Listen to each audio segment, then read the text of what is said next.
আসসালামু আলাইকুম দর্শক, আমরা আসলে স্টেশন রুট দিয়ে যাচ্ছিলাম স্টেশনের দিকে চা খাবো বা ঘুরতে যাব। যাওয়ার পথে কিন্তু আসলে আমি প্রায় অনেক দিন ধরে আসি না স্টেশনের দিকে। তো রিমা ফ্যাশন, এখানে একটা আনকমন একটা আমরা শপ দেখলাম, ছোটখাটো একটা শোরুম বলা যায়। তো আসলে এই বিষয়টা আপনাদের সাথে শেয়ার না করলে আসলে মানে মনে হচ্ছে যে কিছুই শেয়ার করলাম না। তো আপনাদেরকে আজকে একটু শপটা ঘুরে দেখাই। আসলে এখানে আই থিঙ্ক আমি আমি কসবার ভিতরে যতদূর শোরুম দেখেছি বা দোকান দেখেছি, এর মধ্যে কিন্তু I think it's a different কোয়ালিটির যে প্রোডাক্ট বা আপনি ফেব্রিক্স বলেন, আমি তো এগুলাতে দেখতেছি। আমি আসলে দোকানে ওনারের সাথে পরে কথা বলি, আমি আগে আপনাদেরকে জাস্ট কোয়ালিটিগুলো অ্যান্ড হচ্ছে যে প্রোডাক্টগুলো আছে সেগুলো একটু দেখাই।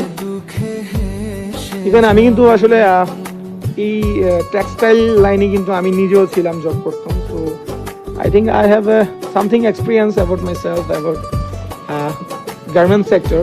এখানে কিন্তু বেবি কালেকশন, মানে জেন্টস প্লাস বাচ্চাদের, তারপর হচ্ছে এখানে লেডিস, এখানে দেখতে পাচ্ছি।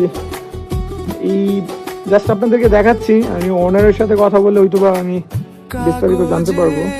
এখানে আবার কিডস বেবিদের কালেকশন, মেবি টি শার্ট, ছোট বাচ্চাদেরও আছে। মানে আমাদের কসবার মধ্যে কিন্তু এরকম ধরনের আমি দোকান আসলে দেখি না। আমি এটা নিচ থেকে আসছি, আমাকে কেউ কখন মানে কেউ বলে নাই এখানে।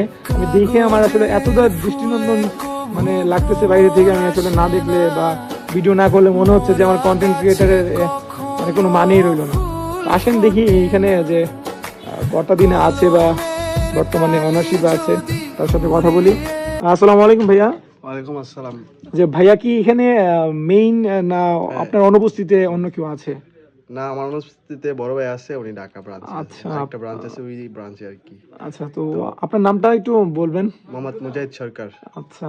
তো আপনি এখানে মানে কি কিসের দায়িত্বে আছেন বর্তমানে? ম্যানেজার। ম্যানেজার পোস্টে আছেন। তো যিনি ওনার, উনি উনি কি এখানে বসে না? উনি বসে, উনি ঢাকাতে গেছে, আবার আসবে। ঢাকাতে গেছে, আবার কাজে আছে আসবে। আর কি। আচ্ছা।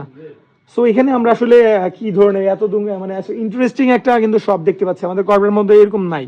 সো এটা আসলে দেওয়ার পিছনে রিজনটা কি, এবং মানে আমাদের যে কাস্টমাররা আছে যারা এখানে আসবে, তারা এসে কি কি বেনিফিট পাবে বা কি কি সুবিধা পেতে পারে এখানে আসলে?